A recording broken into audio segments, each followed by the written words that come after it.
Hi friends, అందరికీ నమస్తే. Welcome to BRK facts YouTube channel. నేను మీ బొమ్మెన రాజ్ కుమార్. ఆపరేషన్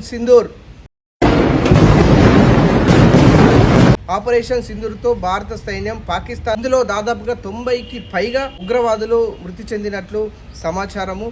పెహల్గాంలో జరిగినటువంటి దాడికి కౌంటర్ అటాక్గా భారత ప్రభుత్వం తీసుకున్నటువంటి నిర్ణయానికి నిన్న రాత్రి దాదాపుగా 2 గంటల ప్రాంతంలో ఈ దాడి జరిగినట్లు సమాచారము.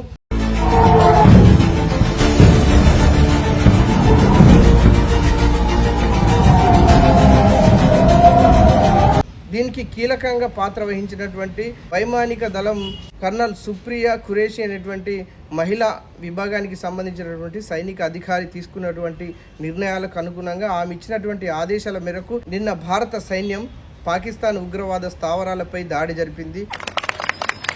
ముఖ్యంగా భారత ప్రధానమంత్రి నరేంద్ర మోడీ గారి నిర్ణయం అయితే చాలా బాగుందని హర్షం వ్యక్తం చేశారు. ఎందుకంటే నిజంగా వెంటనే ఇంత తొందరగా స్పందించి ఉగ్రవాద స్థావరాలని గుర్తించి అక్కడ ఉన్నటువంటి ఉగ్రవాదుల్ని కథం చేయడం అనేది చాలా కష్టంతో కూడుకున్నటువంటి పని, ధైర్యంతో కూడుకున్నటువంటి పని. నిజంగా నరేంద్ర మోడీ గారు కూడా చాలా గ్రేట్ ఈ విషయంలో. ఎందుకంటే ఎవరి మాట వినకుండా, ఎవరు చెప్పినటువంటి ఆలోచనలు కాకుండా తన సొంత నిర్ణయాలతో ఉగ్రవాదుల్ని కథం చేయాలి, భారత ప్రజలపై దాడి చేసినటువంటి ఉగ్రవాద శక్తుల్ని నాశనం చేయాలి అనేటువంటి ఆలోచనతో ముందుకెళ్ళి భారత ప్రజల కోసమే ఉగ్రవాద స్థావరాలపై ఉగ్రవాదుల్ని హతం చేసి చంపడానికి భారత సైన్యానికి నిజంగా సెల్యూట్ చెప్పాలి. పటిష్టమైనటువంటి సైన్యంతో పాకిస్తాన్లో అడుగుపెట్టి మరీ అక్కడ ఉన్నటువంటి ఉగ్రవాద స్థావరాలపై దాడి చేసి మట్టుబెట్టినటువంటి పరిస్థితి. ఇందులో పాకిస్తాన్లో ఉన్నటువంటి ఆర్మీ యొక్క స్థావరాలపై కూడా అటాక్ చేయలేదు.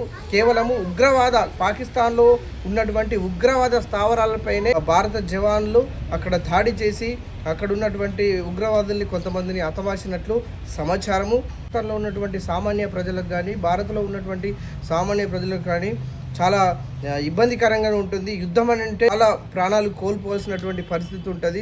చాలా మంది భయాందోళనకు గురవుతున్నారు. చాలా మంది ప్రజలు తమ ప్రాణాలు అరిచేతిలో పెట్టుకొని బతుకుతున్నట్లు గజగజ వణికిపోతున్నారు.